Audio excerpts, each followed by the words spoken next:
Hi Earth Signs! Welcome po sa ating channel at ito yung weekly Gabay Tarot reading for October 15 to 2023. Please be reminded that this is channel reading po, so maaari kayong makarelate o hindi. Just take what resonates. Gamitin ang reading na ito bilang gabay lamang. Balik po kayo dito bukas para sa ating daily Gabay Tarot reading. Please like, subscribe, and click bell button for notification para po updated kayo sa daily tarot reading natin.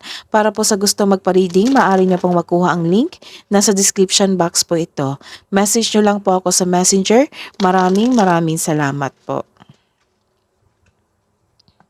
Spirit guys, ano po ang ganap for this week para po kay Taurus, Virgo, and Capricorn? Earth signs for this week po, Spirit guys, October 15 to 21. So nagkaroon ng hope sa week na ito. You are inspired. Wow. This is your lucky week. Nagkaroon ng good luck, joy, and prosperity. And mag-ingat kasi may sadness dito and mourning.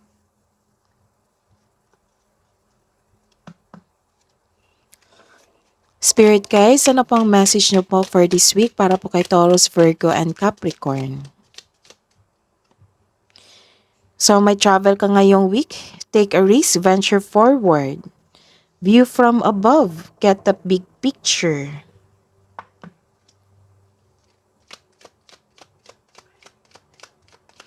Let's see your energy for this week, Taurus, Virgo, and Capricorn.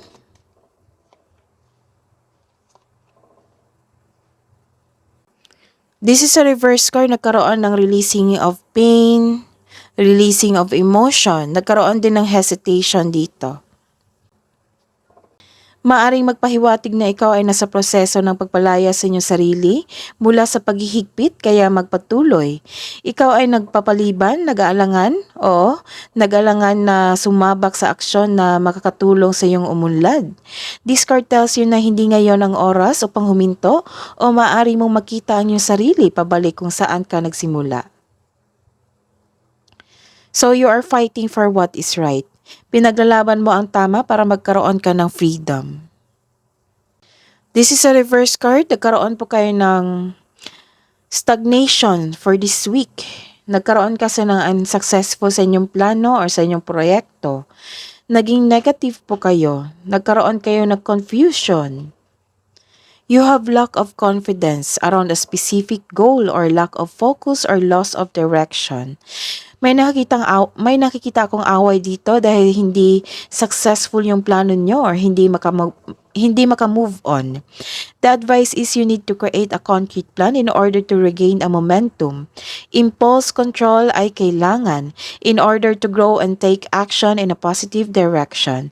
This is also a warning of moving quickly or nagkaroon kayo ng hesitation to take an action.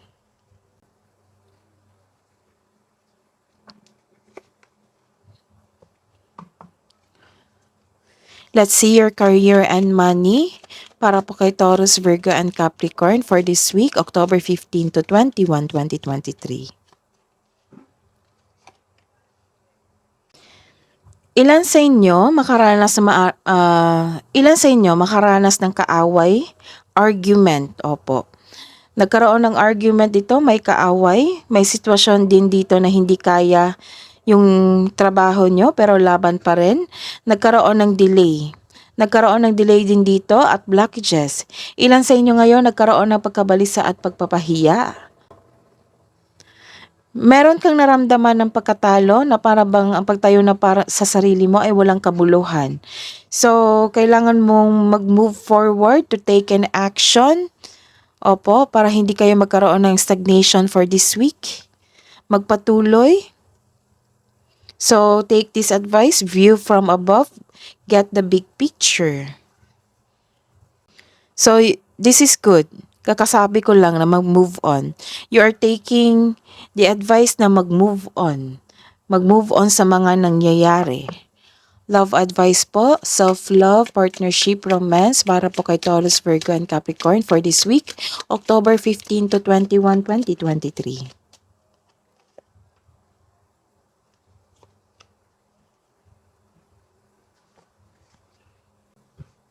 Sa mga may relasyon, maalaga kayo sa inyong kapareha or inalagaan kayo ng inyong kapareha, siya po ay maasahan or kayo po.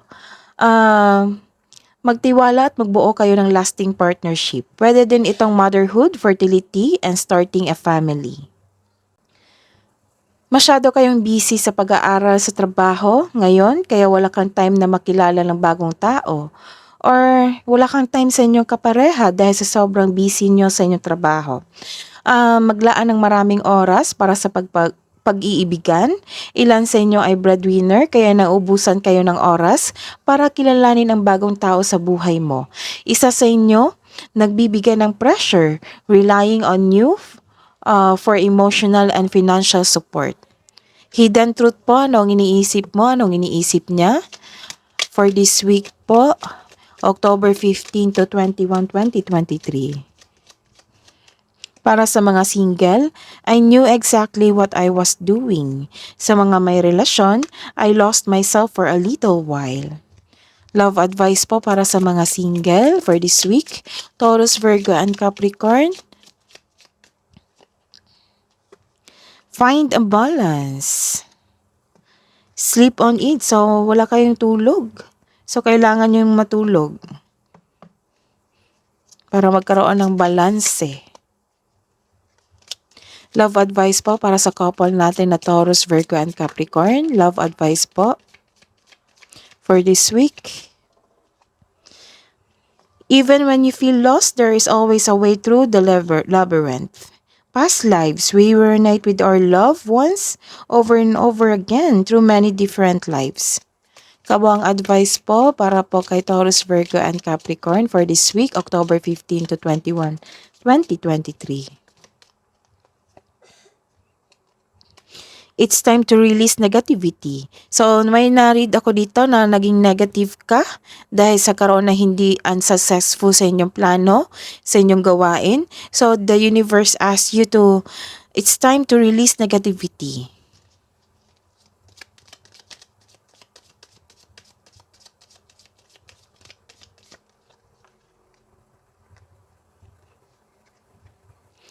A new start is coming. So, may new beginning, a new cycle sa inyong buhay.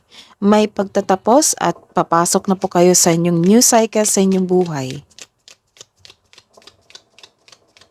Message from angels, archangels, guardian angels, spirit guides.